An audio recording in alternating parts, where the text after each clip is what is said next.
करते हैं। आज जो आपका सम्मेलन हो रहा है बहुत ही अच्छे मौके पर हो रहा है और आप लोगों के गर्मजोशी से आज मौसम भी सुहाना हो गया था। जो हम लोगों को डर लग रहा था कि मौसम जो बड़ा खराब है, लेकिन आज का मौसम भी बहुत सुहाना हो गया है, अच्छा हो गया है। साथियों, आप लोग की उपस्थिति इस बिहार राज्य भूमि सुधार कर्मचारी संघ के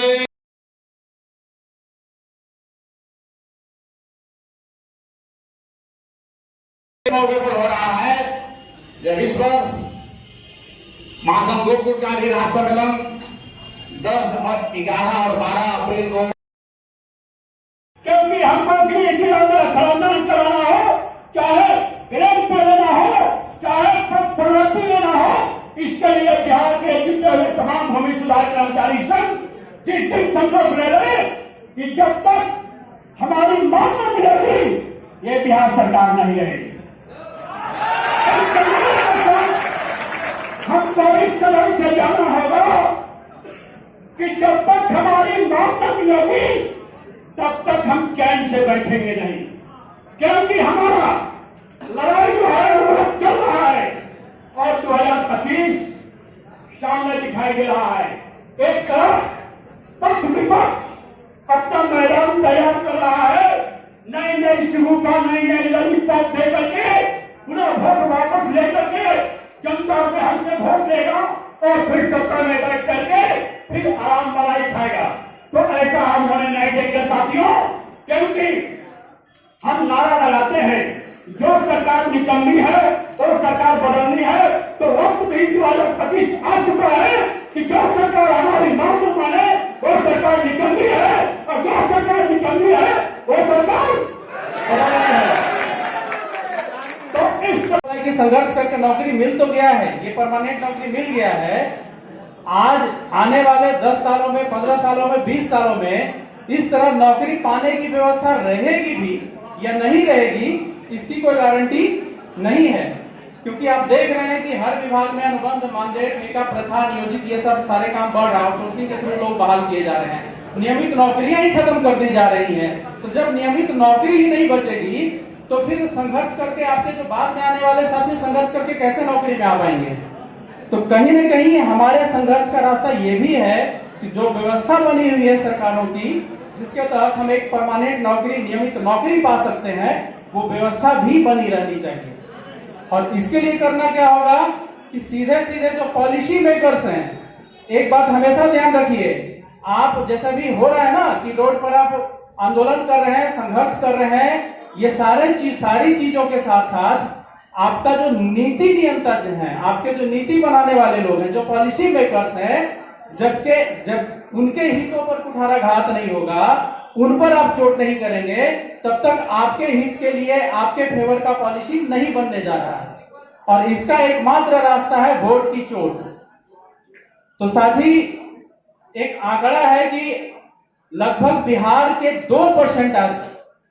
2% मतदाता है जो सरकारी नौकरियों में है। कुल मतदाताओं का 2%, 1.97% लोग हैं जो सरकारी नौकरियों में हैं।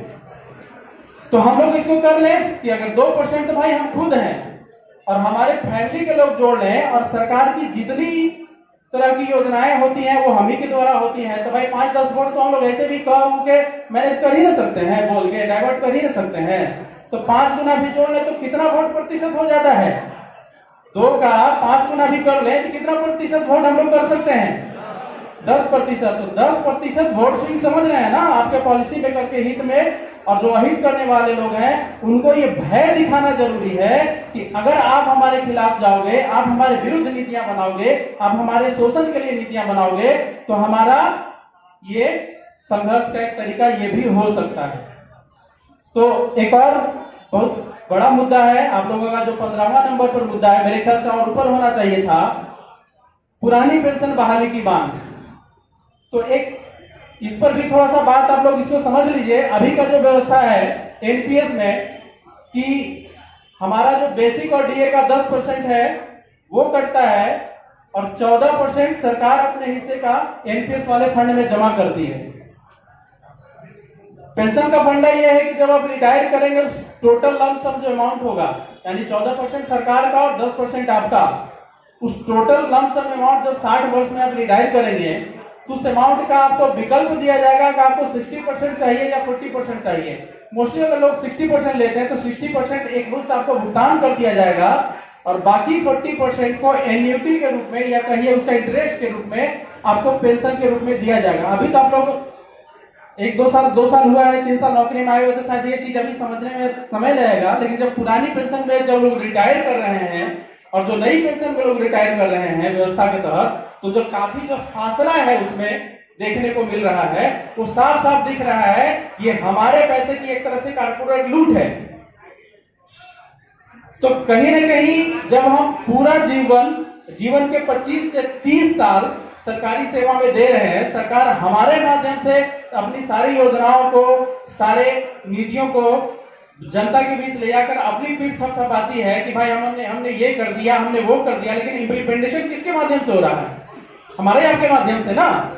तो और इस एनपीएस के धंधे से कर क्या रहा है कि आपके पैसे और सरकार का जो 14% है वो भी हमारा ही पैसा है, सरकार अपने घर से नहीं दे रही है, वो भी हमारे आपके और आम जनता के टैक्स के पैसे से वो जो कॉर्पोरेट को दे रही है कि आप इससे बिजनेस करें और बिजनेस करके जो पैसा जो प्रॉफिट आपको दिखता है उसके थ्रू आप इसको पेंशन दीजिए, बाकी सरकार का कोई देनदारी नहीं, हमारी कोई ये नहीं है। तो उसके खिलाफ ये एक लड़ाई चल रही है एनओपीएस के माध्यम से। बहुत लोग आप लोग सोशल मीडिया से जुड़े होंगे तो पता होगा, national movement for old pension scheme, उसकी भी लड़ाई चल रही है।